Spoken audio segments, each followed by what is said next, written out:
Good evening, dear students. Today let us discuss about efficiency of a transformer. Transformer की दक्षता, efficiency वैसे हर मशीनों के लिए इम्पॉर्टेंट होती है, बट ट्रांसफार्मर के लिए कुछ ज़्यादा इम्पॉर्टेंट होती है, क्योंकि ट्रांसफार्मर जो है power transformer, for example this, ये ट्रांसफार्मर बहुत हाई पावर पे हैंडल करते हैं. They deal with bulk amount of power, huge amount of power, sometimes 200 megawatt, 300 megawatt. वैसे मेगावाट में इसकी रेटिंग नहीं होती है, MVA में होती है. MVA, mega volt ampere. This is apparent power, this is active power. ये अपरेंट पावर है, एक्टिव पावर. तो इतना हाई अमाउंट ऑफ पावर को हैंडल करता है, इसलिए इसके लिए एफिशिएंसी ज़्यादा ही इंपॉर्टेंट हो जाती है. बाकी छोटी मोटी मोटरें जो हैं, या जनरेटर्स या छोटे मशीन्स हैं, वहाँ एफिशिएंसी थोड़ा बहुत हम टॉलरेट कर सकते हैं, because they are dealing with few watt, few kilowatt, so that is not a big issue. But this transformer is dealing with megawatt, so if there is 1% increment और decrement in the efficiency, अगर 1 से 2%, 3% भी efficiency ऊपर नीचे होती है, तो उसका प्रभाव, बहुत बड़ा प्रभाव पड़ता है पूरे सिस्टम पे. मान लीजिए आपने एफिशिएंसी अगर 1% बढ़ा दी, तो आपने 2 मेगावाट की पावर सेव कर ली. और 2 मेगावाट की पावर इतना ज़्यादा पावर होती है कि आप कम से कम 20 गाँव को सप्लाई दे सकते हैं, एटलीस्ट 20 विलेज. और इसको पैसे के रूप में कन्वर्ट करेंगे तो आप 2 से 3 करोड़ रुपया जो है आप उसको सेव कर सकते हैं परमानेंटली. सो इसका प्रभाव पूरे सिस्टम पे पड़ेगा, कस्टमर पे पड़ेगा, उपभोक्ता पे पड़ेगा, और जो पावर यूटिलिटी है उस पर भी पड़ेगा. सो that is why efficiency for a transformer is very very very important. Efficiency अगर ख़राब होती है ट्रांसफार्मर की, तो उससे 2 प्रॉब्लम है, मैंने अभी बताया. एक तो economy, you are losing money, पूरा सिस्टम मनी लूज़ कर रहा है, पूरा सिस्टम पैसा व्यर्थ कर रहा है, वेस्टेज हो रहा है. उसका प्रभाव कहाँ जाएगा? बिजली के रेट पे जाएगा, रेट ऑफ द इलेक्ट्रिसिटी. दूसरा प्रभाव कहाँ जाएगा? ये जो लॉसेज होंगे, एफिशिएंसी ख़राब होने का मतलब क्या है? There are more losses in the transformer.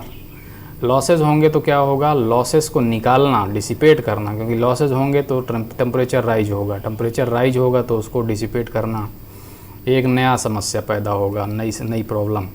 तो ट्रांसफार्मर जो है वो टैंक में क्यों रखे जाते हैं, मैंने आपको बताया था, just to protect them from mechanical damage. लेकिन सबसे बड़ा रीज़न वो नहीं है, सबसे बड़ा रीज़न है we have to dissipate their heat loss. ये ट्रांसफार्मर जो दिख रहा है, this is not the transformer, this is the tank. Transformer इसके अंदर रखा हुआ है, उस पर वाइंडिंग है, उसमें कोर है, उसमें लॉसेज होते हैं. वाइंडिंग में होता है स्क्वायर आर लॉस, जिसकी हम बात कर चुके हैं, वो वाइंडिंग के प्रतिरोध के कारण होता है. कोर में होता है कोर लॉस, वो वाइंडिंग में प्रतिरोध के कारण नहीं होता है, वो कोर में होता है हिस्टैरिसीस लॉस और ईडी करंट लॉस. और तीसरा लॉस हमने बताया था क्या होता है, वो होता है तीसरा लॉस जो ट्रांसफार्मर में हमने पिछले वीडियो में डिस्कस किया था, वो कौन सा लॉस होता है? तीसरा लॉस होता है स्ट्रे लॉस. स्ट्रे लॉस क्यों होता है? वो जो कोर में क्लैम्प्स, नट बोल्ट्स, या जो टैंक में ईएमएफ इंड्यूस हो जाता है फ्लक्स लीक होने से, stray flux, this is called stray flux. वो कुछ फ्लक्स यहाँ आ जाता है टैंक वगैरह में, उससे ईएमएफ और करंट पैदा होता है, उससे लॉस होता है. फिर चौथा लॉस हमने बताया था dielectric loss.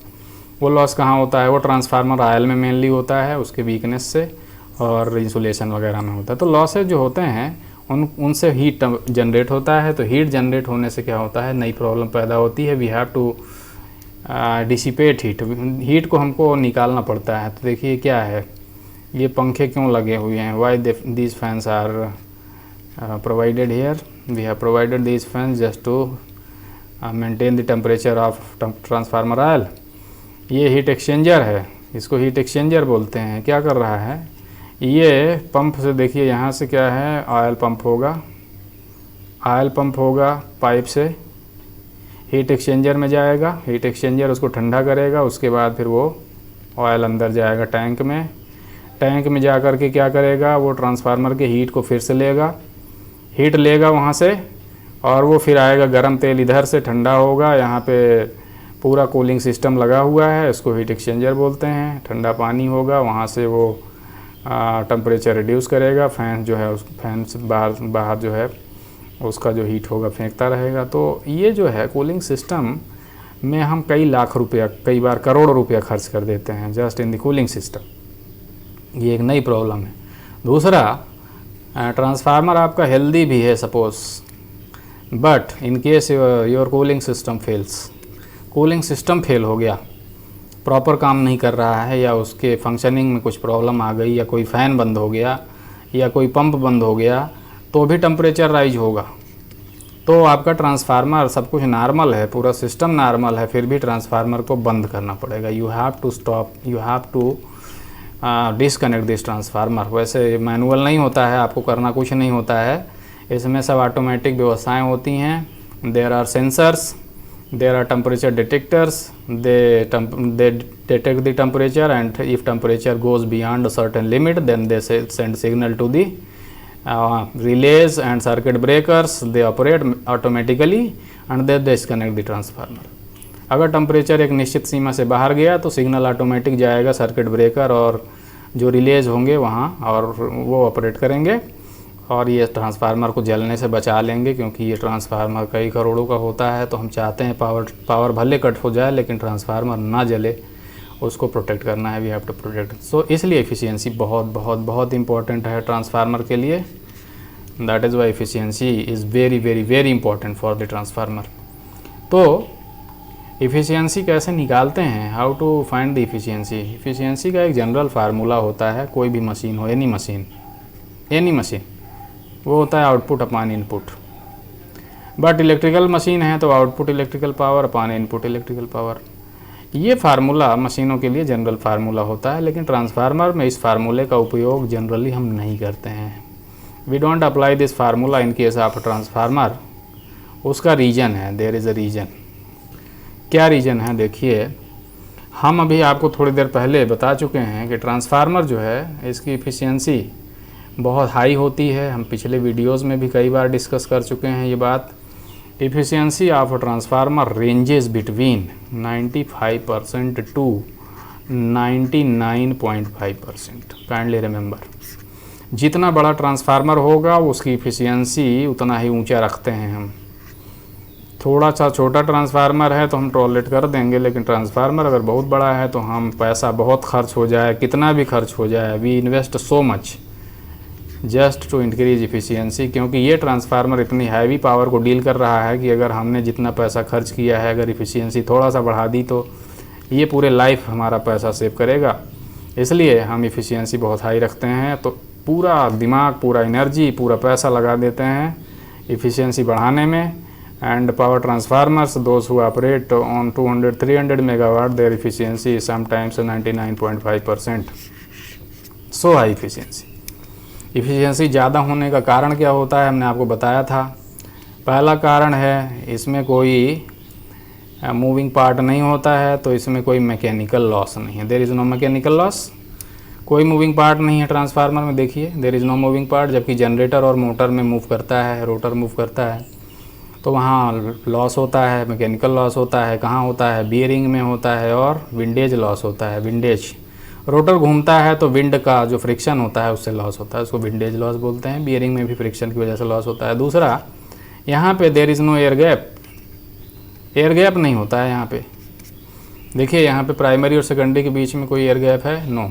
We have provided low reluctance path, ये फ्लक्स के लिए लो रिलक्टेंस पाथ प्रोवाइड कर दिया है, ईजिली फ्लक्स पास हो जाएगा इधर से। जबकि जनरेटर और मोटर में ऐसा नहीं होता है। जनरेटर और मोटर के केस में क्या है, जनरेटर और मोटर में एयर गैप स्टेटर से रोटर के बीच में जब जाता है तो बीच में उसको एयर गैप से होके जाना पड़ता है। ये भाग, ये स्टेटर का पार्ट है, सपोज़ ये रोटर का पार्ट है, तो बीच में को क्या होता है, गैप होता है, क्योंकि एक भाग रोटेट कर रहा होता है, एक भाग फिक्स स्थिर रहता है, चाहे जनरेटर हो चाहे motor. So flux passes through this air gap, और एयर गैप जो होता है उसका रिलक्टेंस जो होता है very high, it is very high. So there is so much energy loss in this air gap. तो यहाँ पे ऐसा नहीं होता है, इसीलिए इसकी इफ़िशियंसी पे बहुत अच्छा प्रभाव पड़ता है। And use highest best possible material, best material in the transformer. Winding में अच्छे क्वालिटी का कॉपर, कोर में अच्छे क्वालिटी का कोर, जिसमें हिस्टेरिसिस लॉस और एडी करंट लॉस कम हो, वो कोर लगाते हैं। CRGO स्टील, सिलिकॉन स्टील जैसे material. We invest so much because this transformer is dealing with heavy amount of power. तो हम इफ़िशियंसी को बढ़ाने के लिए पूरा प्रयास करते हैं। We always try to increase the efficiency of a transformer, तो इसलिए इसकी इफ़िशियंसी बहुत ज़्यादा होती है। हाँ, हम यहाँ पे आ रहे हैं आउटपुट पावर अपान इनपुट पावर करके इफ़िशियंसी निकालने में क्या प्रॉब्लम होती है। ये ट्रांसफार्मर मान लीजिए, यह आउटपुट कहाँ लेंगे, यहाँ, इनपुट कहाँ देंगे, यहाँ पे, पावर इनपुट दिया यहाँ पे, आउटपुट लिया पावर यहाँ पे, बीच में क्या हुआ, बीच में यहाँ हुआ लॉस हो गया। कहाँ कहाँ लॉस हुआ हम आपको अभी थोड़ी देर पहले बता चुके हैं। कोर लॉस, कॉपर लॉस, तीसरा जो है हमने बताया था हिस्ट्री लॉस, चौथा डाइलेक्ट्रिक लॉस। सभी लॉस जो हैं वो कभी आपको वापस नहीं मिलेंगे, वो खर्च हो जाते हैं, वो वेस्ट हो जाते हैं, उससे जो है तापमान बढ़ता है पूरे ट्रांसफार्मर का, वो आपको आउटपुट पे कभी नहीं मिलेगा। You never get the losses here. तो आउटपुट पे क्या मिलता है, जो लॉसेस ख़त्म यहाँ पे हो रहे हैं उसके अलावा जो इनपुट दिया आपने वो यहाँ मिलेगा। तो आउटपुट पावर अपान इनपुट पावर करके ट्रांसफार्मर की इफ़िशियंसी क्यों नहीं निकालते हैं, इसका कुछ रीज़न है। पहला, अभी हमने बताया efficiency of a transformer is as high as 99.5%। ये इतनी हाई इफ़िशियंसी होती है। इसका मतलब क्या है, इसका मतलब है output power and input power they are not so different, they are very close to each other. ये और ये लगभग बराबर हैं, लगभग, not exactly but they are very close to each other. अब इसमें क्या है, आउटपुट कैसे नापेंगे, वाट मीटर से, इनपुट कैसे नापेंगे, पावर, वाट मीटर से। वाट मीटर जो होता है इसमें 1 से 2% की एरर आती है मेजरमेंट में, there is error of 1 to 2%। अब मान लीजिए आप पावर मेजर कर रहे हैं, वाट मीटर आउटपुट पावर को 1% ज़्यादा नाप दिया गलती से, because of error, due to error, मैंने बताया अभी, और इनपुट पावर को 1% कम नाप दिया या उतना ही नाप दिया, तो आउटपुट पावर अपान इनपुट पावर करेंगे तो आपकी इफ़िशियंसी जो आएगी मोर देन 100% आ जाएगी। You get more than 100%, which is ridiculous, which is not possible, impossible. तो ऐसा रिजल्ट ना आए विचित्र सा, इसलिए भी पहला रीज़न ये है कि इसलिए भी ऐसा नहीं करते हैं। इफ़िशियंसी इतना हाई होने की वजह से हम ये फार्मूला नहीं यूज करते हैं, पहला रीज़न। दूसरा रीज़न, ट्रांसफार्मर अगर बहुत बड़े साइज़ का है, फॉर एग्जांपल दिस ट्रांसफार्मर, हमने अभी बताया कितने मेगावाट पे काम कर रहा है। This transformer is dealing with 200 megawatt, 200, 300 megawatt. अब फैक्ट्री में ये ट्रांसफार्मर बना, इतना हैवी लोड हम कहाँ से लाएंगे, इतना बड़ा लोड कहाँ से ढूंढेंगे। Sometimes load is not available of such large size load. इतना बड़ा लोड कई बार उपलब्ध नहीं होता है कि हम उतना बड़ा लोड ढूंढें। तो ये एक दूसरा रीज़न है। तीसरा रीज़न, इतना हैवी लोड लगा करके इफ़िशियंसी निकालेंगे तो जो पावर लॉस होगा उसमें हम बहुत सारा पैसा खर्च हो जाएगा, पावर लॉस में बहुत सारा पावर लॉस हो जाएगा। इसमें लोडिंग में पावर लॉस हो जाएगा। So there is so much power loss, load करने से जो इतना पावर लॉस होगा वो व्यर्थ हो जाएगा। ये तीसरा रीज़न है। और चौथा रीज़न है, कई बार हमको केवल इफ़िशियंसी नहीं निकालना होता है, कई बार हमको कुछ पैरामीटर्स भी निकालने होते हैं। जैसे कॉपर लॉस कितना हुआ और कोर लॉस कितना हुआ, हमको ये भी जानना है। सपोज अलग अलग, तो कैसे करेंगे, इसमें नहीं पता चलेगा। आउटपुट मिल जाएगा इतना आउटपुट, इतना इनपुट, लेकिन लॉस भी मिल जाएगा कितना हुआ है, क्योंकि आप आउटपुट में से इनपुट में से आउटपुट घटा देंगे तो लॉस भी मिल जाएगा। लेकिन उस लॉस में कितना ये है और कितना ये है, you can not find out, इसमें पता करना मुश्किल है। तो ट्रांसफार्मर की इफ़िशियंसी निकालने का ये तरीका इसीलिए यूज नहीं करते हैं। तो क्या यूज करते हैं, ये तरीका यूज करते हैं। देखिए, हमने इनपुट दिया इतना, तो आउटपुट को आप ये भी कह सकते हैं इनपुट माइनस लॉसेस। आउटपुट क्या है, इनपुट माइनस लॉसेस, तो ऐसे भी कह सकते हैं इनपुट पावर माइनस लॉसेस अपान इनपुट पावर। इस तरह से भी इफ़िशियंसी निकाल सकते हैं। तो ये इसको सॉल्व करेंगे तो ये हो जाएगा लॉसेस 1 माइनस लॉसेस अपान इनपुट पावर। अब इस फार्मूले में देखिए, सीधे इस फार्मूला, लॉसेस कुछ ना कुछ तो आएगा। जब आप लॉसेस मेजर करेंगे, कौन सा लॉस, कोर लॉस और कॉपर लॉस मेजर करेंगे ना किसी तरीके से, तो कुछ पॉजिटिव वैल्यू ही आएगी इसकी। तो इसलिए यहाँ पे efficiency can never be more than 100%। 100% तो आ ही नहीं सकती है, क्योंकि लॉसेस कुछ प्लस वैल्यू आएगा, 1 में से घटाएंगे तो इफ़िशियंसी आ जाएगी 100 से नीचे। तो जो अभी थोड़ी देर पहले प्रॉब्लम आ रही थी वहाँ पे ये प्रॉब्लम यहाँ पे नहीं आएगी। तो ट्रांसफार्मर में क्या करते हैं, इफ़िशियंसी निकालने के लिए यही फार्मूला यूज़ करते हैं, लॉसेस निकालने वाला। तो लॉसेस निकालने का ट्रांसफार्मर में 2 तरीका होता है। हमने बताया था 4 तरह के लॉसेज होते हैं, लेकिन मेन जो लॉसेज हैं कौन कौन से, कोर लॉस और दूसरा कॉपर लॉस। कोर लॉस को निकालने के लिए ट्रांसफार्मर पे करते हैं ओपन सर्किट टेस्ट, ओसी टेस्ट। ओसी टेस्ट के लिए सर्किट डायग्राम बनाया गया है, देखिए। इसको ओपन सर्किट टेस्ट इसलिए कहते हैं क्योंकि सेकेंडरी वाइंडिंग को ओपन करके तब ये टेस्ट करते हैं। सेकेंडरी वाइंडिंग ओपन कर देते हैं, देखिए सीधी इस डायग्राम। सेकेंडरी जो ओपन करने से सेकेंडरी में करंट हो जाएगी 0। सेकेंडरी में करंट 0 हो जाएगी तो सेकेंडरी में कॉपर लॉस कितना होगा, वो भी 0 हो जाएगा। प्राइमरी में सेकेंडरी में करंट 0 हो जाएगी तो प्राइमरी वाइंडिंग भी करंट जो है बहुत कम लेगी, बहुत कम करंट लेगी तो क्या होगा, प्राइमरी वाइंडिंग में भी कॉपर लॉस बहुत कम होगा। तो फिर नो लोड पे क्या कौन सा लॉस मेनली होता है, कोर लॉस। इस टेस्ट को ओपन सर्किट टेस्ट कहते हैं, इससे हम निकालते हैं कोर लॉस। क्योंकि नो लोड पे या ओपन सर्किट करने पे मेनली ट्रांसफार्मर में कौन सा लॉस होता है, कोर लॉस होता है। इसको निकालने के लिए सर्किट डायग्राम है। जनरली एलवी साइड पे करते हैं, एचवी को ओपन कर देते हैं, हाई वोल्टेज साइड को ओपन करते हैं, लो वोल्टेज साइड की तरफ से सप्लाई फीड करते हैं बड़े ट्रांसफार्मर में। छोटे ट्रांसफार्मर में कभी कभी आपको इसके उल्टा दिखेगा, हाई वोल्टेज साइड में ये सब लगाएंगे और एलवी साइड को ओपन करते हैं। तो बड़े ट्रांसफार्मरों में ऐसा करते हैं। अब ऐसा क्यों करते हैं बड़े ट्रांसफार्मरों में, एलवी साइड में क्यों करते हैं? पहला रीज़न ये है कि लो वोल्टेज साइड होने से क्या है कि वोल्टेज का मान उतना ज़्यादा नहीं है। रेटेड वोल्टेज हालांकि देते हैं हम यहाँ पे, लेकिन रेटिंग चूँकि कम है, एलवी साइड है, तो उधर वोल्टेज ही ज़्यादा नहीं होगा, तो ये वोल्टमीटर ईजिली उसको नाप सकेगा उस वोल्टेज को। दूसरा, अगर एचवी साइड से ये करेंगे टेस्ट तो जो नो लोड पे करंट जाती है एचवी साइड में करंट और कम जाएगी, क्योंकि एचवी साइड की करंट कम होती है, एलवी साइड की करंट ज़्यादा होती है। तो एचवी साइड की करंट कम होगी तो ये करंट नापना मीटर के लिए मुश्किल होगा, इतनी कम करंट होगी कि इसको नापना मुश्किल होगा। तो ये दूसरा रीज़न है, इस वजह से हम ये टेस्ट करते हैं एलवी साइड में, जनरली एचवी को ओपन करते हैं। तो कैसे करते हैं, देखिए कोर लॉस मैक्सिमम कब होता है, फुल लोड पे कोर लॉस मैक्सिमम कब होता है, ओपन सर्किट कंडीशन में होता है और रेटेड वोल्टेज पे होता है। रेटेड वोल्टेज, फुल लोड पे नहीं, रेटेड वोल्टेज पे, नो लोड पे होता है। नो लोड पे भी होता है, फुल लोड पे भी होता है, सेम होता है, it is same on no load and full load, but it is maximum at rated voltage. तो क्या करते हैं, प्राइमरी से रेटेड वोल्टेज देते हैं। रेटेड वोल्टेज यहाँ दिया, लॉस हुआ वो नाप लेगा वाट मीटर, करंट गई वो ये नाप लेगा मीटर। तो कौन कौन जो रीडिंग दे रहे हैं ये क्या नाप रहे हैं, देखिए। नो लोड कंडीशन में वाट मीटर ने जो नापा उसने नापा कोर लॉस नापा। क्यों, क्योंकि नो लोड पे जो करंट जाती है ट्रांसफार्मर में नो लोड करंट कहते हैं, it is very small.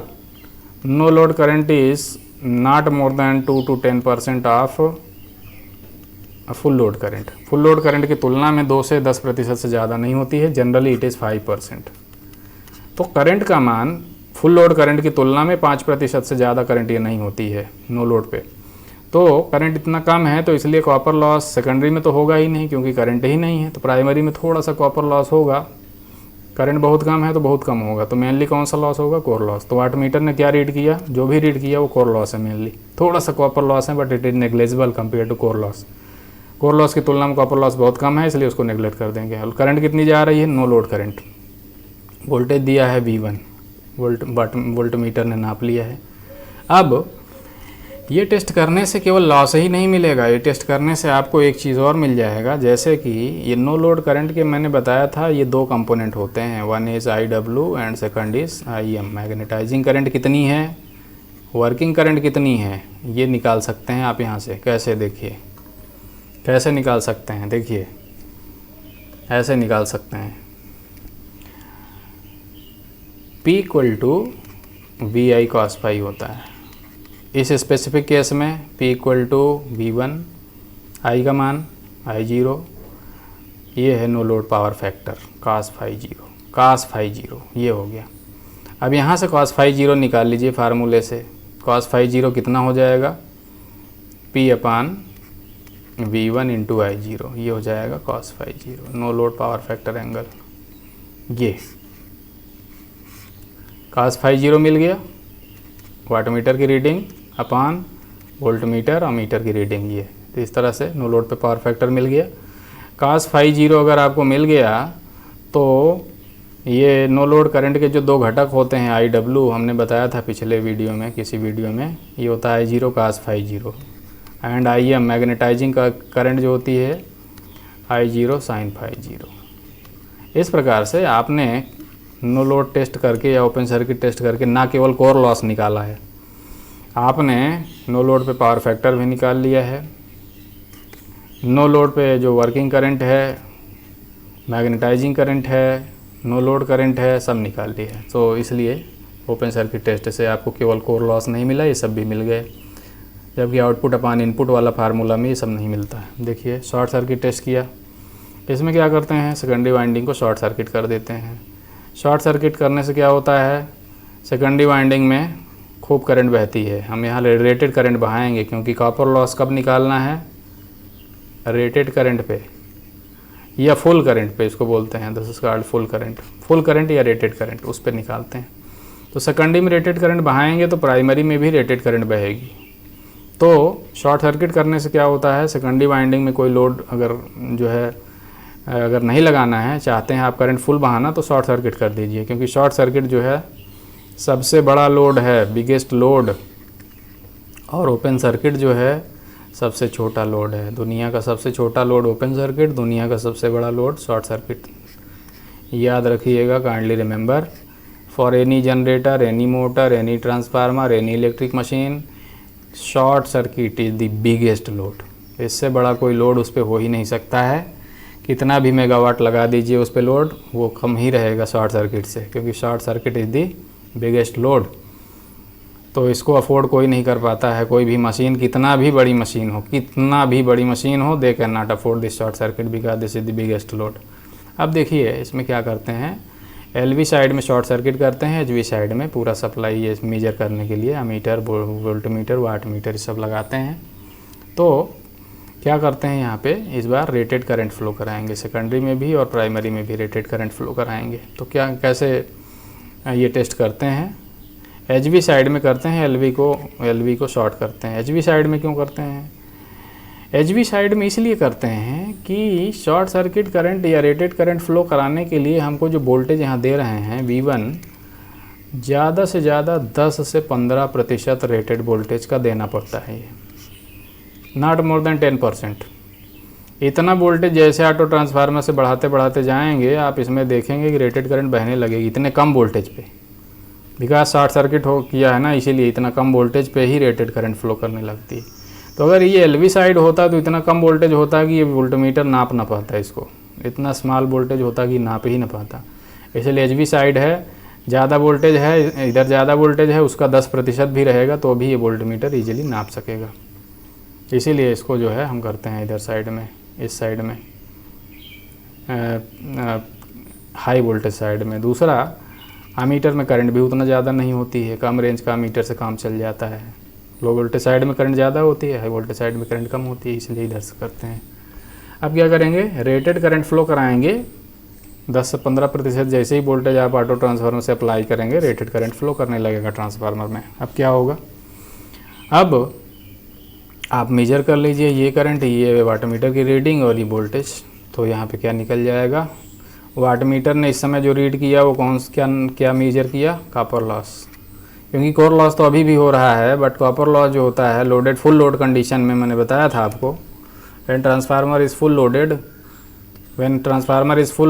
I1 is very high and I2 is very high.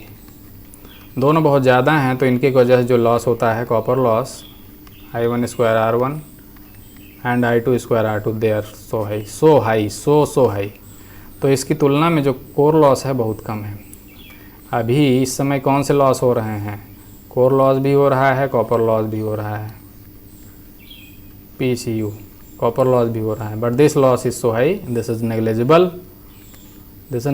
Core loss is very less. इसको भूल जाइए, इसको ओमिट कर दीजिए, नेग्लेक्ट। तो कौन सा लॉस मेनली है इस समय, कॉपर लॉस। तो वाटमीटर ने जो रीड किया, क्या रीड किया, कॉपर लॉस रीड किया। तो इस बार फार्मूला लगाइए, P = VI cos phi। तो यहाँ पे V क्या है, V1 I equal to I1 cos phi 1। इस प्रकार से आप यहाँ से cos phi 1 निकाल सकते हैं। इनपुट पावर फैक्टर कितना है, P अपान V1 I1। ये आप इनपुट पावर फैक्टर निकाल लिए, ठीक है। तो यहाँ से आप ये इनपुट पावर फैक्टर आ गया।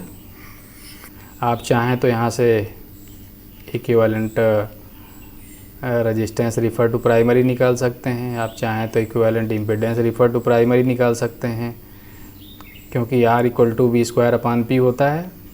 तो R1 इक्वल टू हो जाएगा V1 स्क्वायर अपान ये वाट मीटर की जो रीडिंग आई है वो रख दीजिए, मिल जाएगा R1 मिल गया।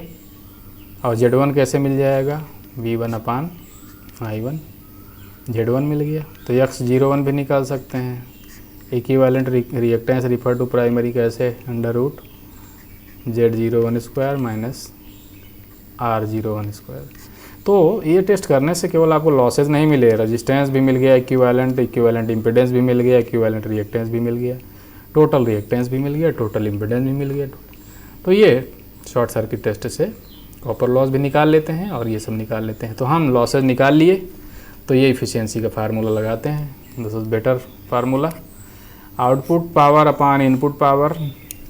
ये फार्मूला अभी लगाएंगे, लेकिन यहाँ पे क्या किया, लॉसेज निकल गए तो हम क्या करेंगे, ये हो गया 1 माइनस लॉसेज जो आया अपान इनपुट पावर कर देंगे, इफ़िशियंसी मिल जाएगी। सो दिस इज़ बेटर मेथड।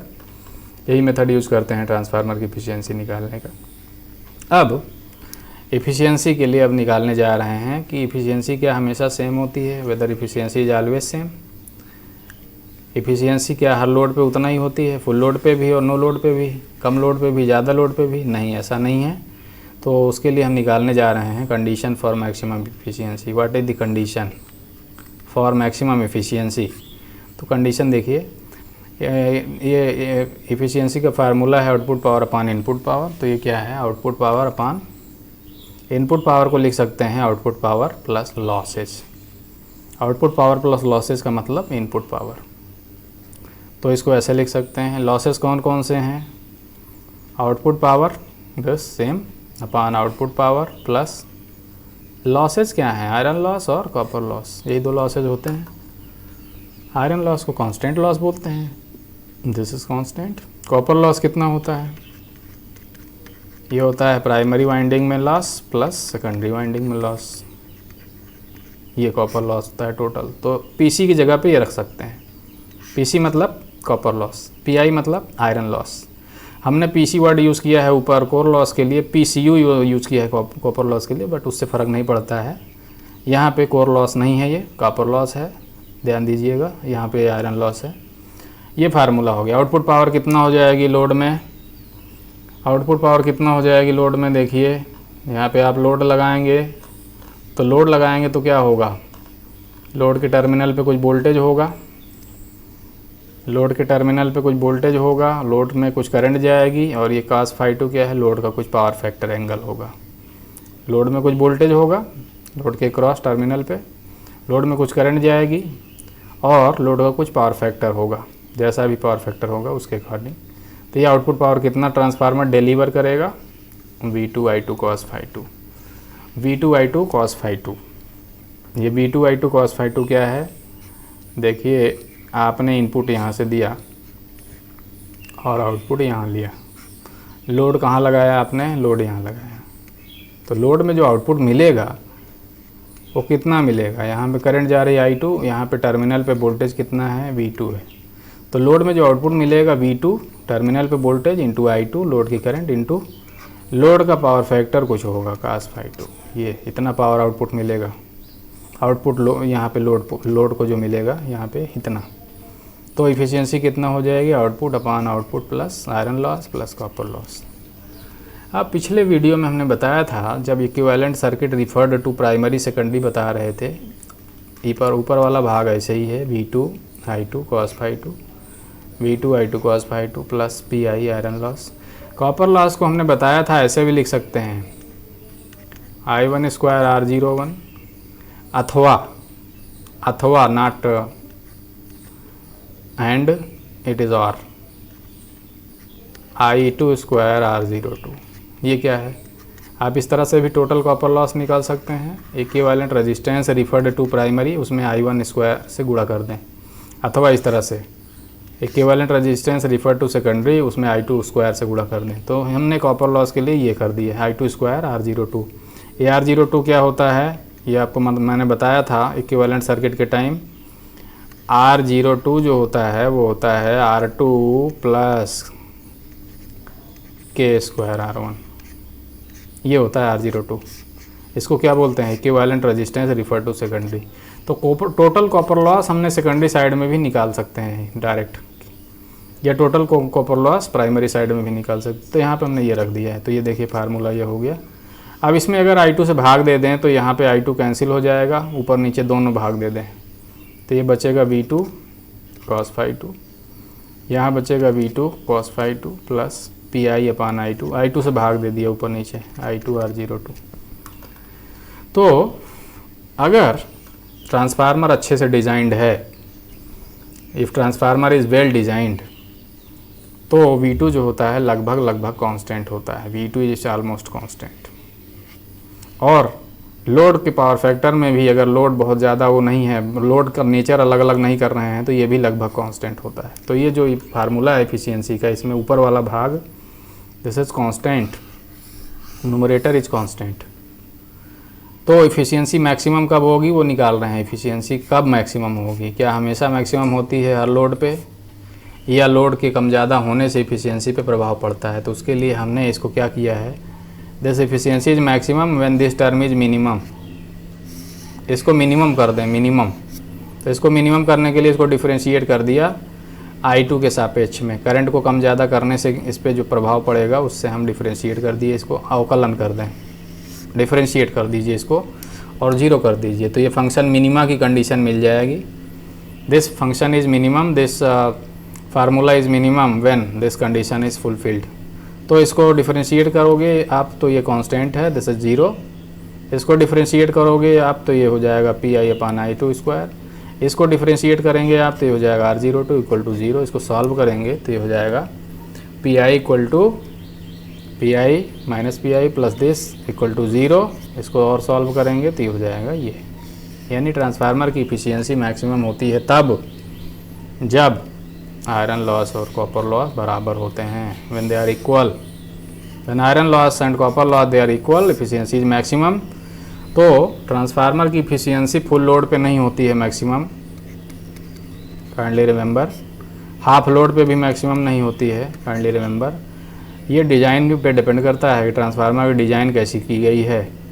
जब लोड करंट का मान ऐसा हो कि कॉपर लॉस और आयरन लॉस दोनों बराबर हो जाते हैं जिस समय, उसी समय एफिशिएंसी होती है मैक्सिमम ट्रांसफार्मर की। तो याद रखिएगा, when iron loss and copper loss they are equal then efficiency is maximum. कितने लोड पे इक्वल होगा, कम लोड पे या ज़्यादा, ये ट्रांसफार्मर की डिज़ाइन पे डिपेंड करेगा। आप चाहते हैं कि एफिशिएंसी फुल लोड पे मैक्सिमम हो तो डिज़ाइन ऐसा करिए कि ये कॉपर लॉस और आयरन लॉस फुल लोड पे मैक्सिमम हो। आप चाहते हैं 50% लोड पे एफिशिएंसी मैक्सिमम हो तो कॉपर लॉस और कोर लॉस को ऐसे डिज़ाइन करिए कि 50% लोड पे दोनों बराबर हों। When current is 50% then copper loss and core loss are equal. तो आप डिज़ाइन कर सकते हैं कि कितने लोड पे एफिशिएंसी मैक्सिमम होना चाहिए, लेकिन आप ये जानते रहिए कि एफिशिएंसी मैक्सिमम तभी होगी जब आयरन लॉस और कॉपर लॉस बराबर होंगे।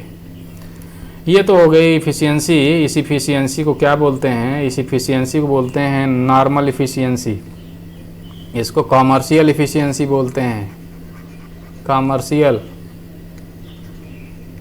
इफ़िशियंसी। देखिए ये कॉमर्शियल इफ़िशियंसी क्या होती है?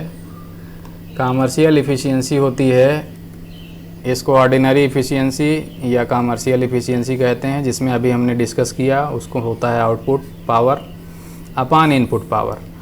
वाट में हो सकता है, किलोवाट में हो सकता है, मेगावाट में हो सकता है। Output power megawatt upon input power megawatt, output power kilowatt upon input power kilowatt. ये इफ़िशियंसी का जो अभी हम फार्मूला डिस्कस कर रहे थे उसको कहते हैं ऑर्डिनरी इफ़िशियंसी। क्या कहते हैं? ऑर्डिनरी इफ़िशियंसी अथवा कॉमर्शियल इफ़िशियंसी कहते हैं। ये जो इफ़िशियंसी है मेनली किस में यूज होता है? ये इफ़िशियंसी ज़्यादातर यूज करते हैं हम लोग पावर ट्रांसफार्मर के लिए ये बड़े बड़े ट्रांसफार्मर जो कि फुल लोड पे होते हैं अधिकांशतः, they are full loaded most of the time they are full loaded, अधिकांश समय फुल लोड पे होते हैं, इसलिए इनकी एफिशिएंसी हम इसी फार्मूले से कैलकुलेट करते हैं। बट ये ट्रांसफार्मर देखिए, इस सिस्टम में देखिए, ये फुल लोडेड होते हैं अधिकांश समय पे ये सब, लेकिन ये जो ट्रांसफार्मर हैं कंज्यूमर एंड पे, ये छोटे वाले यहाँ पे उपभोक्ताओं के पास, ये घरों में, गाँवों में, गलियों में जो लोड होते हैं, they are not same. Load is not same always. दिन में कभी कभी लोड ही नहीं होता है, बहुत कम होता है। लोग अपना घर का स्विच ऑफ रखते हैं, फ़ैन, बिजली सब, पंखा। कभी कभी लोड बढ़ा देते हैं, शाम के समय कंजम्पशन बढ़ जाता है। तो ट्रांसफार्मर जो है, इस पे लोड हमेशा फुल नहीं होता है, इस पे लोड घटता बढ़ता रहता है। प्राइमरी हालांकि इसकी एनर्जाइज्ड रहती है हमेशा, इट्स प्राइमरी वाइंडिंग तो हमेशा एनर्जाइज्ड है इसकी, क्योंकि ये सिस्टम से जुड़ा हुआ है, इसलिए इनपुट तो मिल रहा है इसको, यानी कोर लॉस होगा कोर लॉस फुल होगा हमेशा। बट कॉपर लॉस हमने बताया था कि वो डिपेंड करता है लोड पे, और कॉपर लॉस लोड पे डिपेंड करता है। तो जब ये लोड पे रहेगा ही नहीं तो कॉपर लॉस नहीं होगा। लोड होगा 10% तो कॉपर लॉस होगा, लोड होगा 20% तो कॉपर लॉस जो है वो डिपेंड करता है लोडिंग पे, और लोडिंग इन पे हमेशा फुल नहीं होती है। ये जनरली कितने लोड पे ऑपरेट करते हैं डिस्ट्रीब्यूशन ट्रांसफार्मर्स? 50% से लेके 75% लोड पे ऑपरेट करते हैं जनरली। कभी कभी 0, कभी कभी 50, कभी कभी 75, कभी 80, कभी 95। So their load varies. अब उससे क्या होता है कि ये फार्मूला अगर एफिशिएंसी का जो अभी हमने डिस्कस किया उसको इस पे लगाएंगे तो ये इस ट्रांसफार्मर के लिए उचित नहीं होगा, क्योंकि इस पे जब लोड ही आपने नहीं लगाया है ज़्यादातर समय, तो ये फार्मूला लगाने से इसका जो परफॉर्मेंस होगा वो सही जज नहीं होगा। It's performance is not properly judged by this formula. ये जो फार्मूला लगाया आपने ये उसके लिए है जिस पे लोड रहे, हमेशा फुल लोड रहे, तब तो अच्छा है। लेकिन ये ट्रांसफार्मर अधिकांश समय फुल लोड होता ही नहीं है, बहुत कम समय के लिए फुल लोड होता है, ज़्यादातर समय नो लोड पे होता है। तो इसमें मेनली कौन सा लॉस होता है? कोर लॉस होता है ज़्यादातर, क्योंकि हमेशा प्राइमरी इनपुट होता है लेकिन सेकेंडरी में लोड चेंज होता रहता है। तो ऐसे ट्रांसफार्मर की इफिशियंसी के लिए distribution transformer, see this image, ये है डिस्ट्रीब्यूशन ट्रांसफार्मर। इनकी इफिशियंसी और इनकी डिजाइनिंग हम ये जो कमर्शियल इफिशियंसी है इस आधार पर नहीं करते हैं, इनका आकलन भी इस आधार पर नहीं करते हैं। इनका आकलन करते हैं जिस आधार पे, उसको कहते हैं there performance is judged on the basis of all day efficiency. All day efficiency, इस आधार पे डिस्ट्रीब्यूशन ट्रांसफार्मर को जज किया जाता है, उनकी दक्षता को। तो ये क्या होता है all day efficiency? It is defined as ratio of total energy output to total energy input in 24 hours. इसमें क्या करते हैं, चूँकि लोड वेरी कर रहा है तो इसलिए हम इसमें वाट किलोवाट से इफिशियंसी नहीं निकालते। हम क्या करते हैं, 24 घंटे के अंदर एनर्जी आउटपुट कितना दिया ट्रांसफार्मर ने।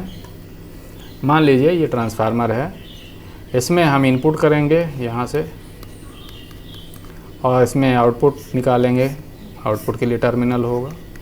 तो 24 आवर में इसने कितना एनर्जी डिलीवर की, तो वो हम निकालेंगे kilowatt hour unit energy, output energy in 24 hour upon कितना एनर्जी इनपुट लिया इसने। इस आधार पे जब दक्षता कैलकुलेट करते हैं तो उसको कहते हैं all day efficiency. All day efficiency is calculated on the basis of energy output in 24 hour upon energy input in 24 our.